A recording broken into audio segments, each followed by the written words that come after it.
Exhibit sa PICS November 27 to November 29, and the engineering department is tasked to create a demo board or yung buong ilalagay natin sa exhibit.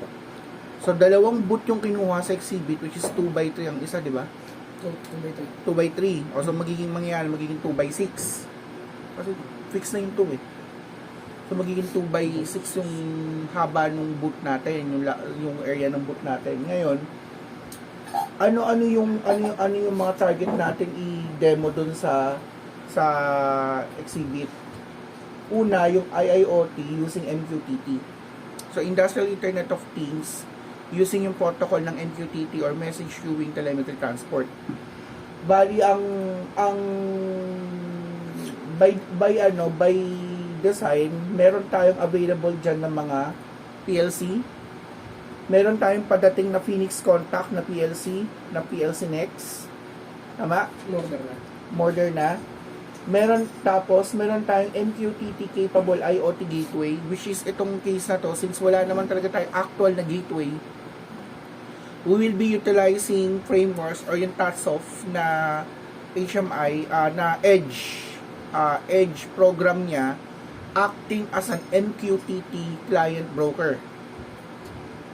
And we will also be able to simulate yung actual devices, sources of data, mga solar panel reading, power meters, and meron tayong real-time monitoring dashboard. Yung real-time monitoring dashboard, we will utilize AWS IoT.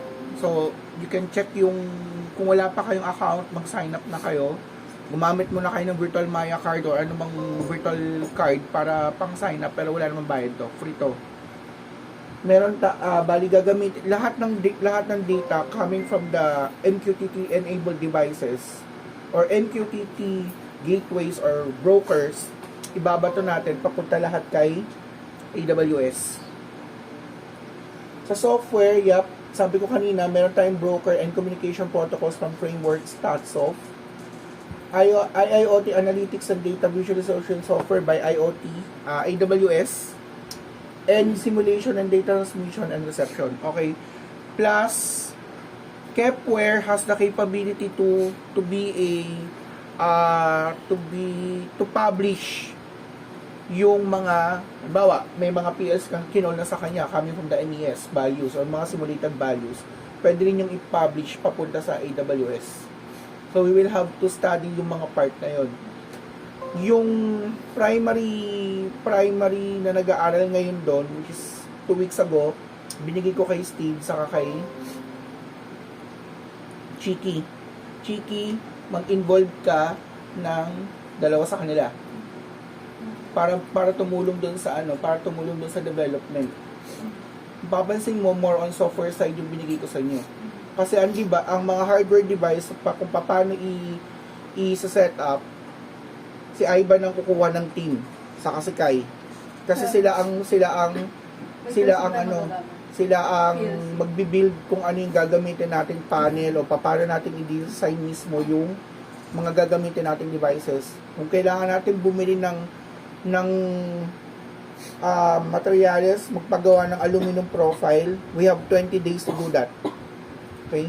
Kailangan mabuo natin yan by November 20. Kailangan November 20 buo na natin lahat.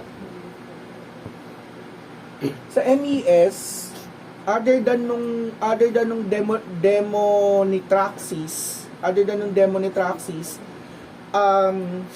meron hinanda si Pau saka si Darren ng plant virtual simulation, which is yung buffer lane.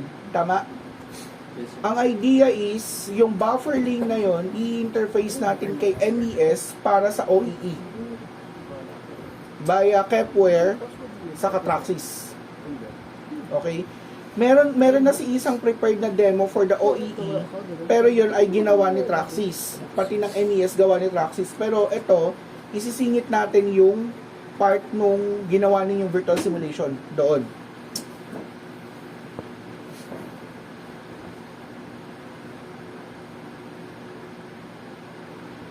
Yan. So, yung topic 2 and 3, magkadugtong yun. At the same time, yung topic 1, yung MQTT, magkakadugtong din yung mga yon kasi yung mga sources ng data is manggagaling dun sa mga simulated values sa PLC na i-create nila Darren. Analog and digital states. Ibabato natin lahat yung papunta kay AWS or MQTT brokers. Sa BMS, dapat ang magkakasama dito, sila yung magkakasama dito. Ano yung demo natin?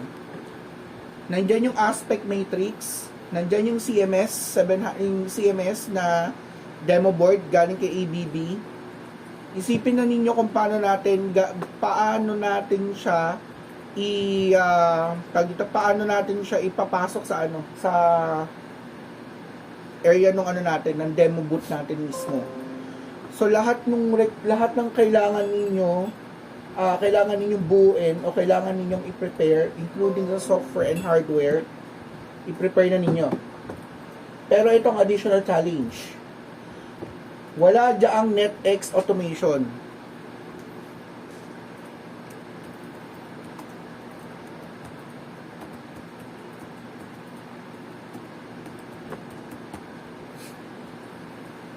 Isama ninyo yung NetX automation na kailangan ma-interface natin yung mga KNX na yan, saka yung KNX na yan.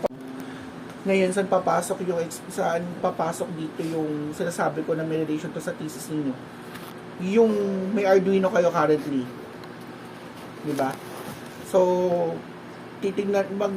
magpapaprocure ako ng Arduino na merong MQTT. Siguro mga nasa 4,000 pesos ata yun. So, double check ko yung price. Yun ang gagamitin natin. Okay? So, meron ng sensor yon. May flood sensor, alam ko may moisture sensor, may humidity sensor din yon. Kung di ako nagkakamali. And kung ano man yung nandun sa package niya na sensors, yun yung gagamitin natin for this demo. Okay? So, i-connect natin lahat yung papunta din kay AWS, MQTT protocol. Okay. So, yun yung sinasabi ko. Kaya magiging involved kayo kasi at least matututunan din ninyo paano nyo i-apply ito dun sa thesis ninyo. Kung after nito gusto niyo i-demo yung buong ginawa natin sa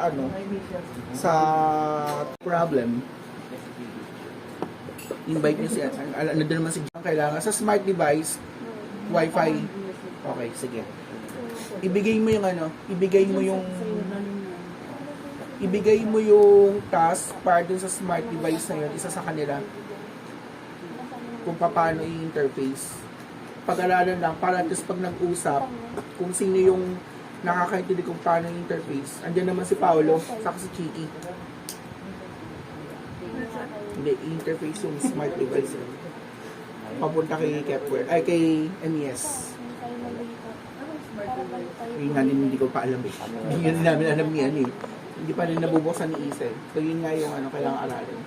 So Pao, i-review mo yung smart device, partner ka isa man sa kanila para para aralin yung smart device saka i-interface sa Praxis. Isang device lang naman yun. Isa-send ko yung propose ko na project schedule on Friday para i-discuss natin kung ano yung mga target dates natin. At alam natin kung ano yung daily activity na dapat magawa natin. Kailangan natin ma-update everyday. Ivan, yung mga kailangan mong i-review ninyo mabuti